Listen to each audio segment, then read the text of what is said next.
조 바이든 대통령이 연방정부 임시 지출안을 서명하면서 셧다운 위기를 가까스로 피했습니다.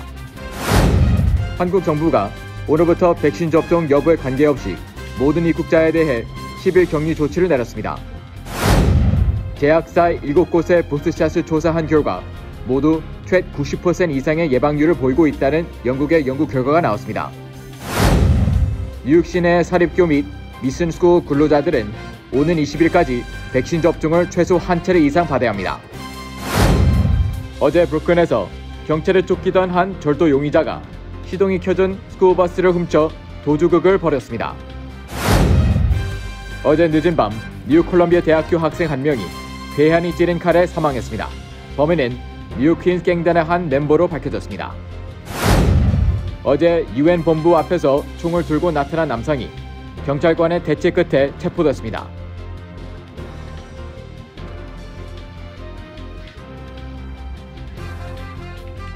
뉴 밀레니엄 뱅크에서 SBA 론 빅 프로모션을 실시합니다. 첫째, 클로징 기준 융자 금액 3%의 SBA 보증 수수료를 면제해드립니다. 둘째, 향후 3개월 동안 원금과 이자를 대신 내드립니다. 셋째, 최소 10% 다운으로 건물 구입과 융자 신청이 가능합니다. 위 내용은 SBA 승인을 대상으로 하며 모든 대출자가 자격이 되는 것은 아닙니다. 본 혜택은 2021년 9월 30일까지이며 SBA에 의해 조기 종료될 수 있습니다. 기타 약관과 조건이 적용되며 프로그램과 약관과 조건은 예고 없이 변경될 수 있습니다. FDIC 멤버 앤 이퀄 하우징 렌더.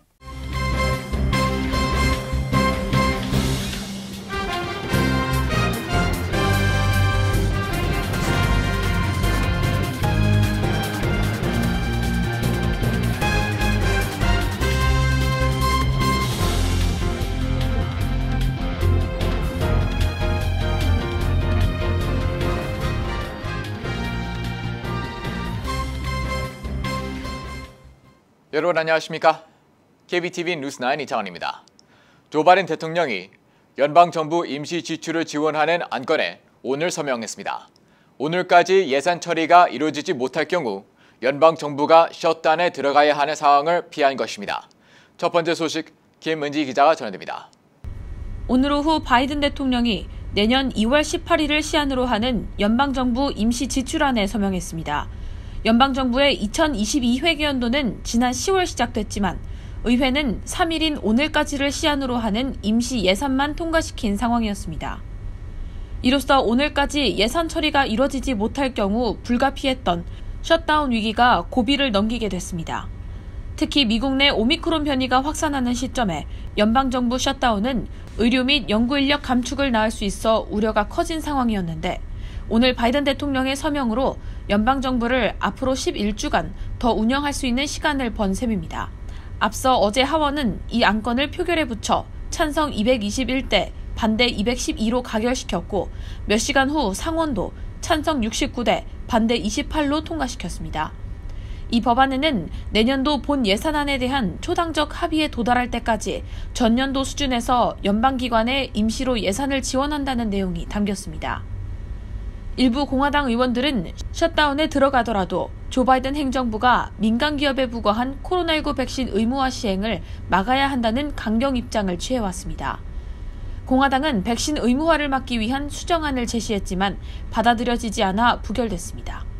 의회 합의에 이어 대통령의 서명까지 일단 셧다운 사태의 첫 고비는 넘겼지만 난관은 남아있습니다.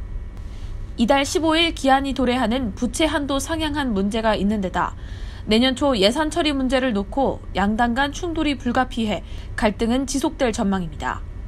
지난 10월 미 의회는 오는 15일까지 현행 28조 4천억에 달하는 연방정부의 부채 한도를 28조 9천억 달러로 일시적으로 늘리는 법안을 처리했습니다. 의회가 2주도 채 남지 않은 상황에서 부채 한도 문제를 놓고 합의에 도달하지 못할 경우 채무 불이행, 즉 디폴트 사태가 도래할 가능성도 배제하기 어렵습니다. KBTV 뉴스 김은지입니다. 한국 정부가 현지 시간 3일 0시부터 백신 접종 여부와 관계없이 모든 입국자에 대해 10일간 격리에 돌입한다는 긴급 조치를 내렸습니다. 오미크론 변이의 해외 유입을 막겠다는 방침인데요. 자세한 소식 김은지 기자가 전해드립니다. 한국 시간 3일 자정부터 외국인과 내국인 백신 접종 여부 상관없이 모든 해외 입국자는 열흘간 자가격리에 돌입해야 합니다. 또 비행기 탑승 전, 도착 후, 그리고 격리 해제 직전 이렇게 3차례에 거쳐 의무적으로 PCR 검사도 받아야 합니다. 단기 체류 외국인의 경우 정부가 마련한 임시생활시설에 머물러야 하며 PCR 검사도 한 차례 더 받아야 합니다. 한국에서 오미크론 변이 확진자와 밀접 접촉했을 시에도 백신 접종 여부와 관계없이 자가격리에 돌입해야 합니다. 격리 기간도 현행 10일에서 14일로 연장되며 재택치료가 불가능하고 병원이나 생활치료센터에 입원해 치료하기로 했습니다. 이 같은 조치는 오는 16일까지 2주간 유지되며 한국보건당국은 이 2주 동안 오미크론의 위험도를 평가한 후 해당 조치를 더 연장할지 지속 여부를 결정하기로 했습니다. 격리 면제서 발급 기준도 강화됐습니다. 기존엔 직계존 비속 방문을 위한 입국의 경우 격리 면제를 허용했지만 이번엔 제외시켰습니다. 기업의 필수 인력이나 올림픽 등에 참가하는 선수단, 장 차관에 준하는 정무직 공무원 등에 한해서만 격리 면제를 받을 수 있습니다. 입국 목적이 장례식 참석인 경우에도 기존 14일이던 체류 기간을 7일로 단축했습니다. 이렇게 방역 지침이 바뀌면서 외국에 나가려다가 또는 한국을 찾으려다가 생각을 바꾸는 사람들이 늘고 있습니다.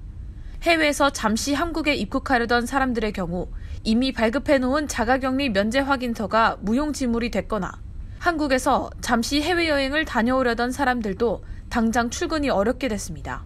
이러다 보니 아예 한국행을 포기하는 사람들도 속출하며 여행사들의 경우 환불 처리를 요구하는 고객의 빗발치는 전화를 감당해내고 있는 실정입니다. 지금까지 오미크론 변이가 퍼진 국가는 오늘 추가된 멕시코까지 전 세계 최소 37개국으로 확인됐으며 한국과 미국 모두 첫 번째 오미크론 확진 이후 줄줄이 추가 확진자가 나오고 있는 상태입니다. KBTV 뉴스 김은지입니다. 어제 영국 연구팀이 7종의 부스트샷을 조사한 결과 모두 높은 예방률을 보이고 있다는 연구 결과를 발표했습니다. 하지만 오미크론 변이에 대한 예방 효과는 여전히 미지수입니다. 김경선 기자입니다. 영국 의학지 랜셋에 따르면 영국 연구팀이 화이자, 모더나, 아스트라제네카, 존슨앤존슨, 노바백스의 백신을 포함해 총 7가지의 부스터샷을 연구한 결과 거의 모든 종류의 부스터샷이 최소 90% 이상의 예방률을 보이는 것으로 밝혀졌습니다. 연구팀은 아스트라제네카와 화이자의 백신으로 1, 2차 백신을 교차 접종한 2,000여 명을 대상으로 7종의 부스터샷을 접종한 뒤 항체 수준을 측정했습니다. 그 중에서도 mRNA 계열 백신인 화이자와 모더나의 경우 다른 5가지의 백신보다 항체 수준이 훨씬 높은 것으로 나타났습니다. 하지만 오미크론 변이에도 기존 부스터샷이 높은 예방률을 보일 수 있을지는 확인되지 않았습니다. 이에 백신 제조사들은 오미크론 변이 전용 부스터샷 제조에 힘을 쏟고 있습니다. 화이자의 경우 지난 29일 오미크론 변이 전용 백신을 100일 이내 출시할 예정이라고 밝힌 바 있습니다.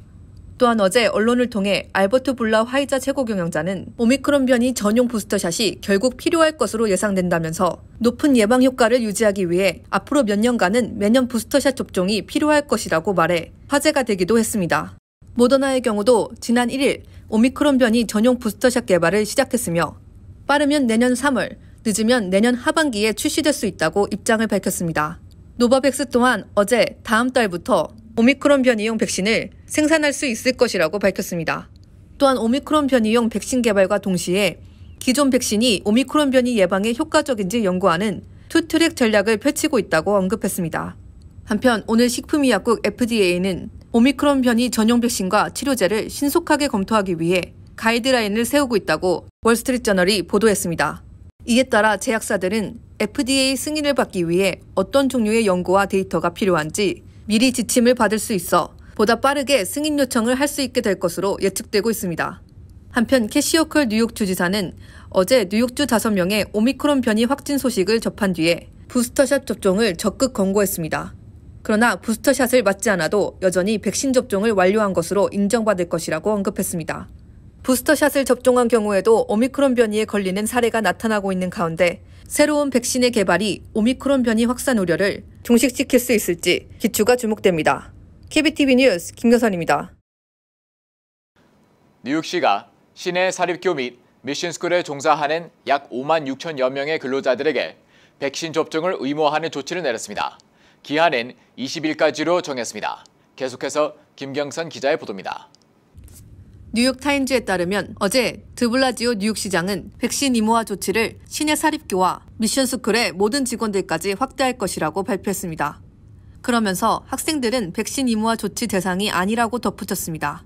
이에 따라 모든 사립 미션스쿨의 직원들은 올해 12월 20일까지 최소 1회의 백신 접종을 완료해야 합니다. 이에 총 938개의 사립학교와 5만 6천여 명의 직원들이 영향을 받게 될 예정입니다. 드블라지오 시장은 성명에서 뉴욕시는 학생들과 학교 교직원들을 보호하기 위해 최선을 다하고 있으며 이번 임무화 조치는 어린 뉴욕 시민인 사립학교 학생들을 보호하는 데 도움이 될 것이라고 말했습니다. 캘리포니아를 포함한 몇몇 주에서는 이미 사립학교 직원들을 대상으로 백신 임무화 조치를 내린 바 있습니다. 대부분의 가톨릭 학교들은 이미 직원들과 학생들에게 백신 접종을 권고한 것으로 밝혀졌습니다. 이에 88%의 가톨릭 사립학교 직원들은 백신 접종을 완료하였으며 대부분 이번 조치에 지지를 표명하고 있다고 뉴욕 포스트지는 보도했습니다.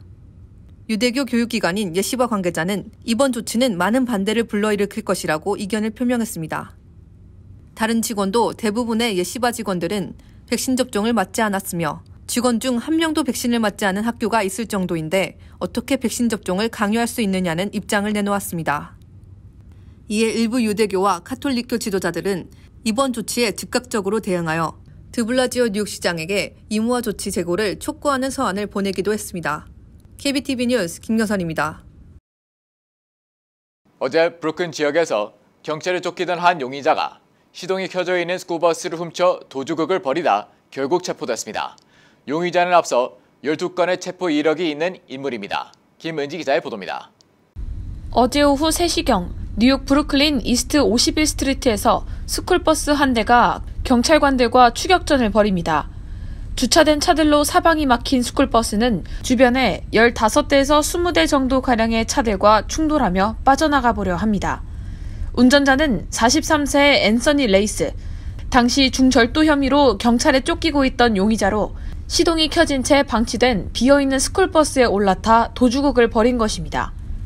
훔친 스쿨버스는 이스트 뉴욕 애비뉴 선상의 빌딩을 들이박은 후 인근 모퉁이에서 멈췄고 용의자는 스쿨버스를 남겨둔 채 또 도주했습니다. 용의자의 무모한 운전에 경찰관 1명과 시민 3명이 부상을 입었습니다. 용의자 레이스가 지나간 자리에는 파손된 차량들과 이를 목격해 충격에 빠진 주민들이 남아 있었습니다. That was right here. It was a lady inside. If that cop did not take that lady out, she'd have been dead by now. Wow. So he pulled her out and he didn't hit the car again. He kept hitting the car so he could run away. 용의자 앤서니 레이스는 경찰이 쏜 테이저건을 맞고 병원으로 이송됐습니다. 현재는 경찰에 구금된 상태로 중절도 혐의를 비롯해 체포 불응 및 차량 무단 사용, 사고 현장 이탈, 경찰관 도주, 차량 파손 등 이번에 추가된 여러 혐의들까지 직면해 있습니다. 경찰에 따르면 용의자 레이스는 가장 최근 2017년에 체포, 2020년 3월에 가석방됐으며 그 이전으로는 강도 혐의를 포함 최소 12건의 체포 이력이 있는 인물로 알려졌습니다. KBTV 뉴스 김은지입니다. 어제 뉴욕 콜럼비아 대학교 학생이 흉기에 찔려 사망했습니다. 범인은 범행을 멈추지 않고 계속 시민들에게 위협했습니다. 자세한 소식 김경선 기자가 전해드립니다. CBS에 따르면 어젯밤 11시경 모닝사이드 공원 근처 웨스트 123번가와 암스테르담 애비뉴 사이에서 콜롬비아 대학교 학생 다비드 기리가 어제 칼에 찔려 사망하는 사건이 발생했습니다. 피해자 다비드 기리는 30세 남성으로 장학금을 받는 컴퓨터 공학 박사 후보였으며 다수의 수상 경력이 있는 학생이었습니다. 뉴욕 경찰 NYPD는 그를 발견한 후 즉시 병원으로 이송하였으나 그가 결국 사망에 이르렀다고 밝혔습니다. 범인은 범행을 멈추지 않았습니다. 첫 번째 범행이 일어난 지 불과 15분 뒤 웨스트 110번가와 콜럼버스 애비뉴 사이에서 행인의 복부를 칼로 찌르며 2차 범행을 저질렀습니다. 피해자는 며칠 전 이탈리아에서 뉴욕에 도착한 27세 관광객으로 밝혀졌으며 다행히 목숨에는 지장이 없는 것으로 밝혀졌습니다. 그 뒤로도 용의자는 센트럴파크에서 약 20블럭 정도 떨어진 곳에서 시민을 위협하며 3차 범행을 저질렀습니다. 3차 범행 이후 뉴욕 경찰은 마침내 용의자를 검거했습니다. 뉴욕 경찰에 따르면 용의자는 25세 빈센트 핑크니로 퀸즈에 본거지를 두고 활동하는 범죄 조직의 일원으로 알려졌습니다. 또한 그가 이미 16차례 체포된 경력이 있으며 가석방 중에 이번 범행을 저지른 것으로 밝혀졌습니다. 해당 사건의 소식을 접한 시민들은 두려움에 떨고 있습니다. I'm just still trying to sort of wrap my head around it. Definitely makes you want to be a little bit more cautious, especially at night. 1차 범행 발생지에서 불과 4블럭 떨어진 장소에서 2019년에도 바너드 대학의 신입생이 칼에 찔려 사망하는 사건이 발생한 것으로 알려졌습니다. I know there have been other cases in the past, so we usually try to avoid it. 명확한 범행 동기가 밝혀지지 않은 가운데 수사관들은 해당 사건을 우발적 범행으로 추정하고 있습니다. KBTV 뉴스 김경선입니다. 어제 UN 본부 앞에 한 남성이 총을 자신의 턱에 겨눈 채 수시간 동안 뉴욕 경찰들과 대치하는 사건이 있었습니다. 남성이 자수를 하며 사건은 일단락되었습니다. 김경선 기자의 보도입니다. CNN 등에 따르면 어제 오전 10시 40분경 한 남성이 장전된 산탄총을 든 채 뉴욕 맨해튼에 위치한 UN 본부 앞에 나타났습니다. UN 본부의 관계자 전용 출입구 앞 60대로 보이는 백인 남성이 총을 자신의 턱에 겨눈 채 앞뒤로 걷고 있습니다. 이에 뉴욕 경찰은 현장에 출동하여 남성과 대화를 시도합니다. 대화를 마친 후 그는 드디어 자리에서 일어나 두 손을 들며 항복의 의사를 표합니다. 경찰의 지시에 따라 윗옷을 들추며 소지한 총기가 없음을 확인받습니다. 두 손을 든 채로 뒤로 돌아 경찰에게 다가갑니다. 경찰은 그를 체포하며 사건이 마무리됩니다. 그는 무려 3시간 동안 UN 본부 앞을 지켰으며 이에 주변 도로와 건물 출입이 통제되었습니다. 또한 그는 경찰과의 대치 중 자신이 가져온 종이를 UN 본부 측에 전달해달라는 요청이 있었다고 뉴욕 경찰 측은 밝혔습니다. 또한 타인에게 총을 겨누지 않았으며 이에 이번 사건이 테러와는 관련이 없는 것으로 추정하고 있습니다. He began the dialogue with the individual and continued the conversation throughout the entire incident. Based on statements he made, we knew early on that this did not appear to be terror-related. He had some papers he wanted delivered to the UN. The dialogue went back and forth about how we might be able to accommodate his request and bring the incident to a peaceful conclusion. 경찰 측은 종이를 UN에 전달하였으며 종이에 적힌 내용 및 자세한 동기에 대해선 아직 조사 중에 있다고 밝혔습니다. 그는 아직 어떤 혐의로도 기소되지 않았습니다. KBTV 뉴스 김경선입니다. 뉴저지주가 기호용 마리화나의 합법적인 생산, 판매, 사용을 앞두고 있는 가운데 청소년들의 흡연 증가와 부작용에 대한 우려가 높아지고 있습니다. 뉴저지주는 현재 주 마리화나 관리위원회가 세부적인 시행 규정을 마련하고 있습니다. 마리화나 관리위원회는 2023년 2월까지 37개 재배회사에 허가를 내줄 예정인데 이후 이들이 생산에 들어가면 이르면 2023년 중반 또는 후반부터 마리화나 제품이 본격 판매될 것으로 예상되고 있습니다. 그러나 전문가들과 학부모들은 청소년 대상 마리화나 흡연 규제가 강화되지 않으면 적지 않은 부작용이 발생할 것이 확실하다는 입장입니다. 뉴저지주는 청소년들이 마리화나를 사용해도 이를 적발한 경관이 훈방 조치만 하고 적극 단속하지 못하도록 했습니다.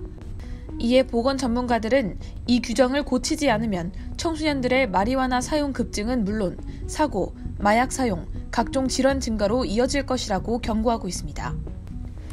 팬데믹 이후 빚어진 물량 부족 사태 때문에 뉴욕에서만 40만 명이 차량 등록 스티커를 제때 받지 못하고 있습니다. 지난 2일 뉴스데이 보도에 따르면 차량국 DMV는 올가을 차량 등록 스티커를 받기 위해 온라인으로 신청한 40만 명에 대해 아직 스티커 지급을 완료하지 못했습니다. DMV 관계자는 2022년 초까지는 스티커 발부를 끝내는 것이 목표라고 전했습니다. 40만 명이나 제때 차량 등록 스티커를 받지 못한 주된 배경은 다름 아닌 스티커 재료 부족입니다. 팬데믹으로 인해 일할 사람이 크게 줄면서 노동력 부족 사태가 길어지고 있는 가운데 차량에 부착할 수 있는 스티커를 만들 수 있는 종이 등의 수입도 크게 지연됐기 때문입니다. DMV는 내년이 돼야 스티커를 확보할 수 있을 것으로 보이는 만큼 차량 등록 스티커를 받지 못하고 있는 신청자들에게는 임시 양식의 유효기간을 늘려주는 것으로 대응하고 있습니다. 통상 임시로 받은 등록 양식은 10일간 유효하지만 현재 90일로 연장됐습니다. 지난해 뉴욕주에서 폐기된 코로나19 백신이 16만 회분에 달하는 것으로 나타났습니다. 팍스5는 지난 2일 주 보건국 집계를 인용해 지난해 뉴욕주에서 폐기된 코로나19 백신 물량이 총 16만 7,359회분에 달한다고 보도했습니다. 제조사별로는 존슨앤존슨 백신이 1만 5,001회분, 모더나 백신 8만 9,732회분, 화이자 백신 6만 2,626회분입니다. 대부분 기한 만료, 유리병 파손, 희석 착오, 냉장 보관 실패 등의 이유로 폐기된 것으로 나타났습니다. 이에 대해 주 보건국 대변인은 대부분이 장기간 보관할 수 있는 냉동고가 30일만 보관이 가능한 냉장고에 보관되면서 폐기됐다며 각 지역 사무소 직원의 재고 관리 및 보관 방법 등에 대한 교육을 실시했기 때문에 앞으로 이러한 일은 발생하지 않을 것이라고 말했습니다. 21희망재단이 지난 1일 제3회 21희망재단 장학생 선발 신청 접수를 시작한다고 밝혔습니다. 신청 자격은 뉴욕, 뉴저지, 커네티컷주에 거주하는 대학 입학생 및 재학생으로 서류 접수는 오는 12월 26일까지입니다. 장학금 신청자는 가족이란 이라는 주제로 에세이를 작성해 신청서, 학교 재학 증명서, 성적 증명서, 추천서 1장, 부모 세금 보고서 등과 함께 재단 주소 혹은 이메일로 보내면 됩니다. 잠시 후 커뮤니티 브리핑을 전해드립니다.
이어서 환율과 증시 전해드립니다.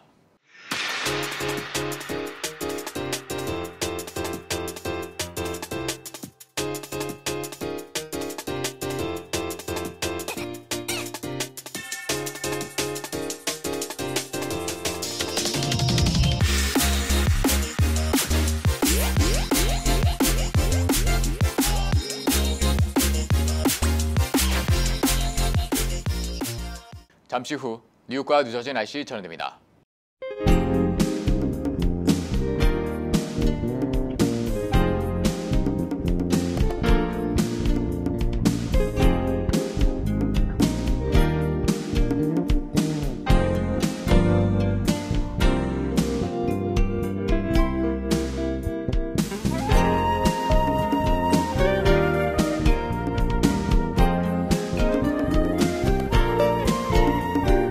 KBTV 뉴스 9 마칩니다. 오늘도 시청해주셔서 감사합니다. 편안한 밤 보내시 바랍니다.